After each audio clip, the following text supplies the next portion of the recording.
ఇక ఏపీకి మళ్ళీ లుల్లు గ్రూప్ వస్తోంది. విశాఖలో లుల్లు మాల్ మల్టీప్లెక్స్ ఏర్పాటు చేయనుంది. తిరుపతి, విజయవాడలో హైపర్ మార్కెట్లు, మల్టీప్లెక్స్లను ఏర్పాటు చేసేందుకు అంగీకారాన్ని తెలియజేసింది.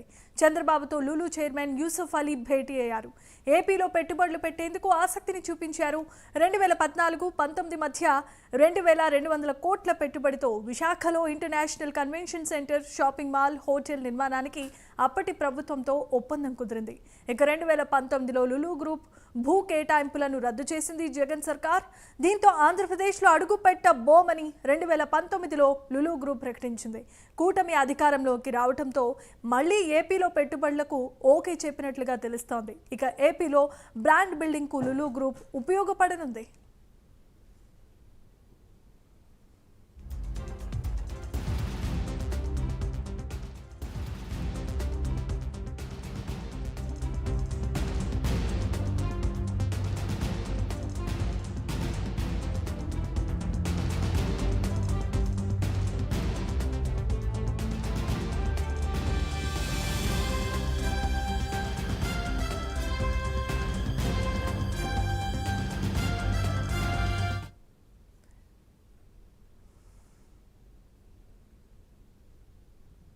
ఇక ఏపీకి లులు మాల్ పెట్టుబడులు పెట్టేందుకు ముందుకొస్తున్నట్లుగా తెలుస్తోంది. దీనికి ఏపీ ప్రభుత్వం కూడా సానుకూలంగా స్పందించింది. ఇదే అంశానికి సంబంధించి మరిన్ని అప్డేట్స్ను మా ఏపీ ఇన్పుట్ ఎడిటర్ టీవీ రావు అందిస్తారు. టీవీ రావు. రైట్ జమీమా, ఏపీ వ్యాప్తంగా గతంలో వైసీపీ ప్రభుత్వం అధికారంలో ఉన్నప్పుడు పెట్టుబడులు పెట్టడానికి వచ్చిన వారంతా కూడా కొన్ని కారణాలతో వెనక్కి తిరిగి వెళ్ళిపోయారు. మరి ఈ నేపథ్యంలో ఇప్పుడు లూలు మాల్ పరిస్థితి కూడా అలాగే ఉంది. నాడు తిరిగి వెళ్ళిపోయినటువంటి లూలు మాల్ మళ్ళీ తిరిగి ఆంధ్రప్రదేశ్లో అడుగుపెట్టి ఇక్కడ వ్యాపారాలు అలాగే ఇక్కడ డెవలప్మెంట్ కోసం సహకరిస్తామని మళ్ళీ కూటమి ప్రభుత్వం అధికారంలోకి వచ్చాక మళ్ళీ ఏపీ గడప తొక్కింది. మరి గతంలో ఉన్నటువంటి పరిస్థితి చూస్తే కనుక ప్రధానంగా ఏపీలో మల్టీప్లెక్స్తో పాటు లూలు మాల్స్ అలాగే కన్వెన్షన్ సెంటర్లు ఏర్పాటు చేయడానికి ప్రధానంగా విశాఖపట్నం కేంద్రంగా తొలి అడుగు వేయాలని భావించింది.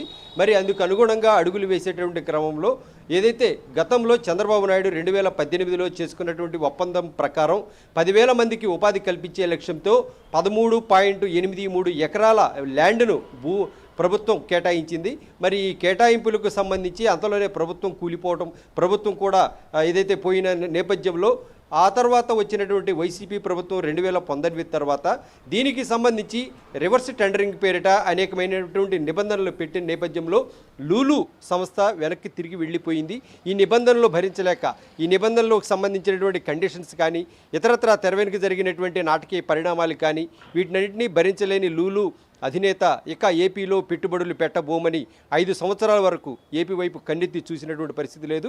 ఆ సందర్భంలో 3,500 కోట్లు ఇటువైపు తమిళనాడుకి, ఆంధ్రప్రదేశ్కి సంబంధించి 3,500 కోట్ల రూపాయల చొప్పున పెట్టుబడులు పెట్టడానికి లూలు అధినేత యూసుఫ్ అలీ అప్పట్లో రంగప్రవేశం చేశారు. అయితే కనుక ఏపీలో పెట్టుబడులు పెట్టమని తేల్చిన తర్వాత ఇదే లూలు మాల్ హైదరాబాద్ అంటే తెలంగాణ కేంద్రంగా హైదరాబాద్కు వచ్చేసింది. మరి ఈ నేపథ్యంలో అప్పట్లో దాదాపుగా 10,000 మంది ఉపాధి కోల్పోయారని అప్పట్లో పెద్ద ఎత్తున చర్చనీయాంశమైనటువంటి విషయంగా కూడా ఇక్కడ మనం చెప్పుకోవచ్చు. అయితే ఇప్పుడు తాజాగా కూటమి ప్రభుత్వం అధికారంలోకి వచ్చిన నేపథ్యంలో లూలు మాల్ అధినేత యూసుఫ్ అలీ చంద్రబాబు నాయుడుతో భేటీ అయ్యారు. అయితే ఈ సందర్భంగా పలు ఆసక్తికరమైనటువంటి పెట్టుబడుల అంశాలను ఇక్కడ ప్రస్తావించడం జరిగింది.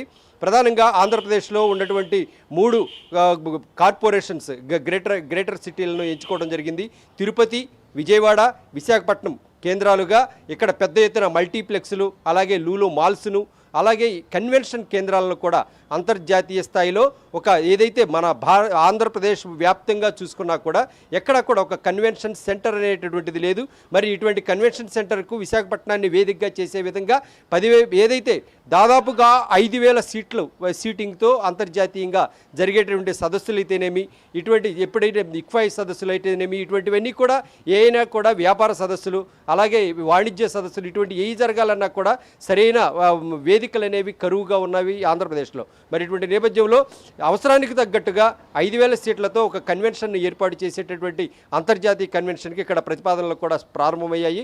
మరి ఇవన్నీ కూడా ఒక ఎత్తు అయితే ఇప్పుడు చంద్రబాబు నాయుడు అడ్మినిస్ట్రేషన్కు అనుగుణంగా ఆయన తరచుగా చెప్పేటటువంటి ప్రతిపాదనలు ఎలా ఉంటాయంటే ఏకంగా సులభతరం వేగవంతం అనేటటువంటి ప్రాధాన్యతలను దృష్టిలో ఉంచుకొని ఇక్కడ పెట్టుబడిదారులను ఆహ్వానించడం జరుగుతుంది అనేటటువంటిది ఏపీలో ఉండేటటువంటి తొలి ప్రతిపాదన.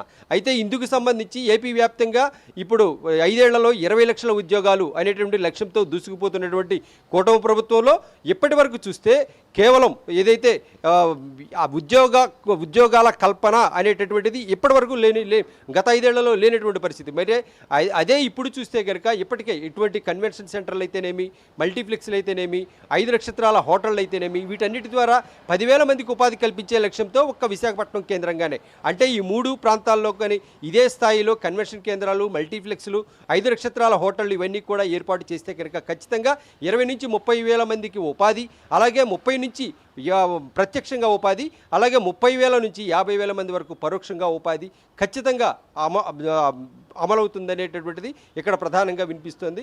మరి ఇందుకు సంబంధించి సులభతరం, వేగవంతం అనేటటువంటివి 2 ప్రతిపాదనలు ఇక్కడ చంద్రబాబు నాయుడు చెప్పుకోవడం జరిగింది. మరి ఇక్కడ సులభతరం, వేగవంతం అంటే కనుక సులభతరం అనేటటువంటిది ఎవరైతే పెట్టుబడిదారులు ఎవరైతే రాష్ట్రాలకు కానీ పెట్టుబడి పెట్టేందుకు కానీ ఇక్కడికి వచ్చినప్పుడు వారికి కావాల్సినటువంటి మౌలిక సదుపాయాలను ప్రధానంగా వారికి అప్పగించడం, ఆ తర్వాత వేగవంతంగా వెళ్ళేటందుకు కొన్ని ప్రభుత్వాల నుంచి సహకారాలు అందించడం. సాధారణంగా ఇప్పుడు మనం చూసాం సులభతరం, వేగవంతమైనటువంటిది చాలా దూరంగా ఎస్సీజెడ్లు ఉన్నాయి.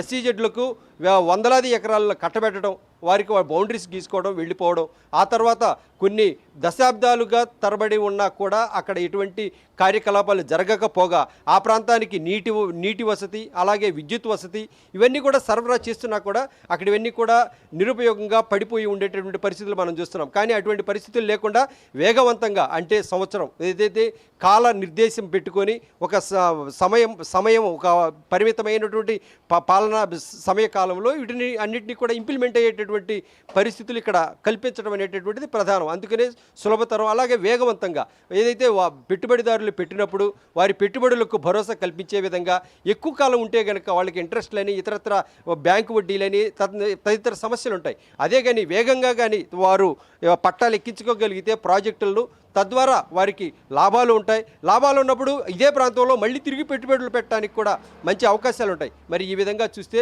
లూలు మాల్కు సంబంధించి ఇప్పుడు మళ్ళీ రంగప్రవేశం చేసింది. గతంలో లూలు మాల్ తమిళనాడు, అలాగే కేరళ, ఇటువైపు ఉత్తరప్రదేశ్, తెలంగాణ ఈ 4 రాష్ట్రాల్లో కూడా ఈ లూలు మాల్స్కి సంబంధించి పెట్టుబడులు పెట్టారు. విజయవంతంగా కొనసాగుతున్నాయి. వేలాది మందికి ఉపాధి సౌకర్యాలు కూడా ఉపాధి కల్పించడం జరిగింది. మరి ఈ నేపథ్యంలో ఆంధ్రప్రదేశ్కి కూడా అదే తరహాలో పెట్టుబడులు పెట్టి తద్వారా ఉపాధి సమకూర్చే విధంగా రాష్ట్ర ప్రభుత్వానికి భరోసా కూడా ఇవ్వడం జరిగింది. అందుకు తగ్గట్టే కూటమి సర్కారు కూడా రాత్రి చంద్రబాబు నాయుడుతో సమావేశమైనటువంటి లూలు మాల్ అధినేత యూసఫ్ ఆలీకి భరోసా కూడా ఇచ్చినట్టుగా సమాచారం. మరి ఇందుకు సంబంధించి పెట్టుబడులు పెట్టడంలో ఏమాత్రం వెనకంజ వేసేది లేదు. తాము ప్రతిపాదించిన ప్రాజెక్టులే కాకుండా ఇంకా తమ వద్ద ఏవైనా కూడా రాష్ట్ర ప్రభుత్వం నుంచి సూచనలు చేస్తే ఆ దిశగా కూడా తాము అడుగులు వేయడానికి, పెట్టుబడులు పెట్టడానికి సంసిద్ధతతో ఉన్నామనేటటువంటిది బాహాటంగా చెప్పడం జరిగింది జమీమా.